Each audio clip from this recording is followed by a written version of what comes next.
what is death? What happens to us when we die? Vedic wisdom answers this profound question by outlining broad principles that shape the soul's journey after the body dies.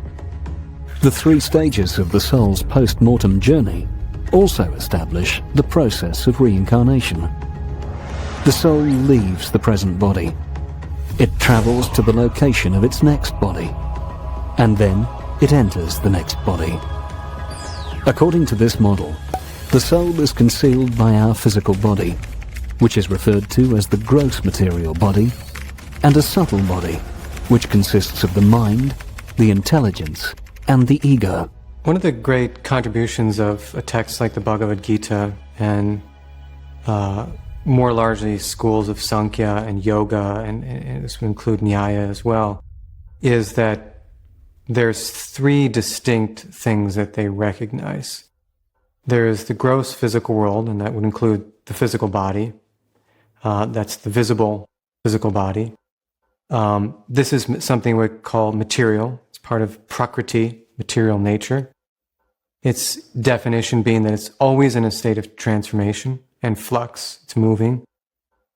They also recognize that part of the material nature is something we might call a subtle reality, a subtle dimension, or a subtle body composed of what we call the mind.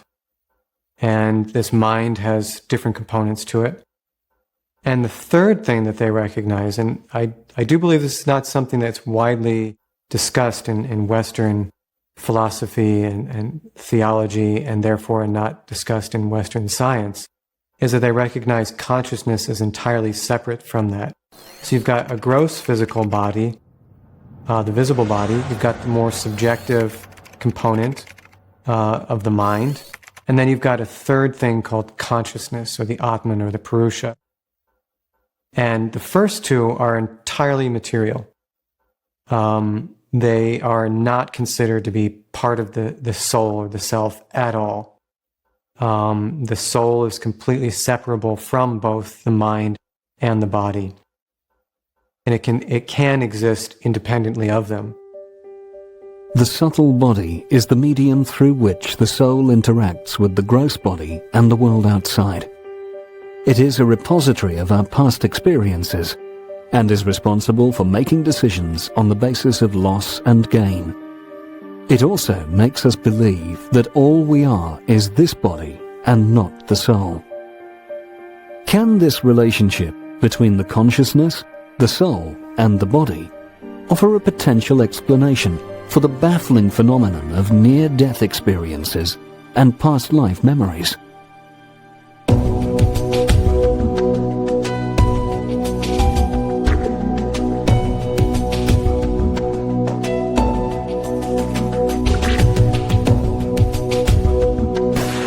There have been several documented cases in which people in states of medical unconsciousness have reported near-death experiences in which they have left their bodies and then accurately perceived what was going on around them. How can anyone perceive anything, accurately or inaccurately, while clinically brain-dead? If we understand that consciousness is transmitted through the subtle body to the brain, and then from the brain to the external world, then it is not a perplexing phenomenon anymore. When a person is unconscious, the normal pathway for seeing is obstructed, as the physical eyes are closed and the visual areas of the brain are not functioning. Nonetheless, the soul is always conscious. In fact, it is consciousness itself. And the subtle sense of sight is still capable of functioning. The soul, along with the subtle body, temporarily leaves the gross body, which is likely to happen under special circumstances when the body is severely distressed, damaged, or dysfunctional. In these kinds of situations, the soul can observe the gross body from outside itself, using the subtle sense of sight. This can account for the factual perceptions documented during near-death experiences, and can also explain a phenomenon even more puzzling: the ability of some blind patients to see during near-death experiences. There are numerous documented cases in which children in various parts of the world remember precise details about deceased people who they claim to have been in a previous life. At the moment of death, the soul and the subtle body leave the gross body and move to another gross body. The memories are stored not just in the physical brain, but also in the mind part of the subtle body. Theoretically, memories from one's past lives are available for recall in the present and future lives. But generally speaking, these memories are so deep within the mind that for most of us, they don't seem to exist at all. Nonetheless, in some rare individuals, memories of a past life remain. Often this is true for individuals who died suddenly, violently, or both. Because death is so abrupt and traumatizing in such a case, it may not allow the soul to fully process the death, and so unprocessed memories of the event remain in the next body as a sort of hangover. This can also offer an explanation for birthmarks and birth defects in some cases, involving past life memories. Many scientifically documented reports have shown that mental impressions can manifest themselves as physical marks on the body. The impressions of fatal wounds inflicted on the gross body are created in the mind. When that mind accompanies the soul into the next body, it can cause those impressions to be expressed as birthmarks or birth defects. Death actually occurs when the soul permanently leaves the gross material body. One of the ways that the later tradition develops that this happens is through a term called the ahankara, or the ego. And it's the ego that allows this non-physical, this completely spiritual self to inhabit a particular body.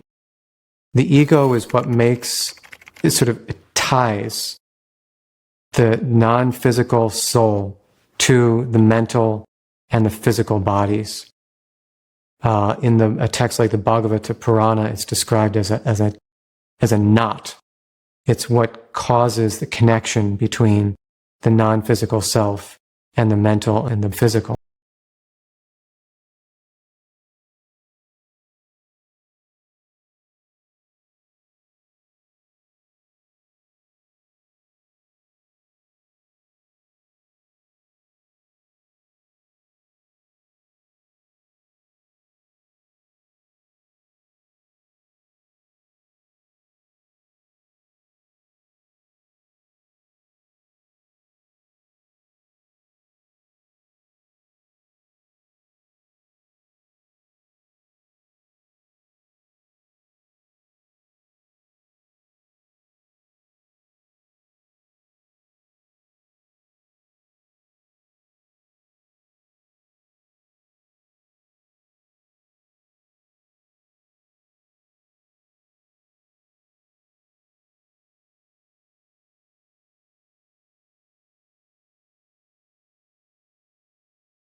Under realms as well, there's realms of the Nagas or the reptilians, and all of these different places are candidates for the soul. You can go to any type of these different realms.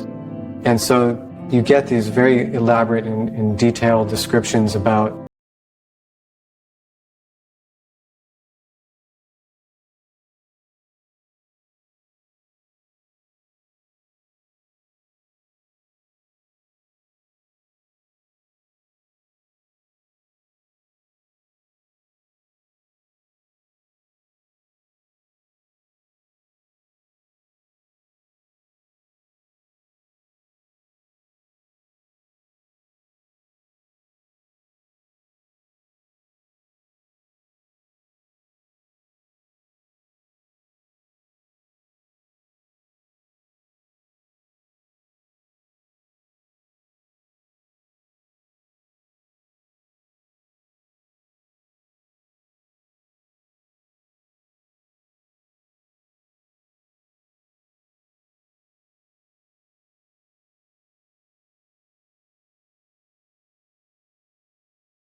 and our budget, the soul's new suit is determined by its desires, its attachments, and the karma it has acquired. Similar to the belief system of the Greeks, as detailed by Plato, the 8.4 million species of the world are arranged in a graded hierarchy, with aquatics and plants at the bottom and humans at the top. Those towards the bottom are limited and depend on nature's arrangement to be elevated to the higher levels of the hierarchy. Thus, this hierarchy serves as the pathway for the progressive reincarnation of the soul. But this changes when the soul gets a human body. Why? Because the human body allows the soul to express its free will. The capacity of the human body to redirect its consciousness from a material to a spiritual level offers the soul an opportunity to escape the cycle of reincarnation and attain an eternal life. When we attain this destination, the mystery of reincarnation is unraveled, death transcended, eternity reclaimed. And that's meant to comfort all of us. But the Bhagavad Gita is probably the central place one would go to when one thinks about eternal life, the reincarnation, as well as the end to the process of reincarnation. The cycles of coming and being and dying come to an end at some point, and that is moksha, of course. The soul, equipped with this knowledge, can reside with the ever-loving, all-attractive absolute truth.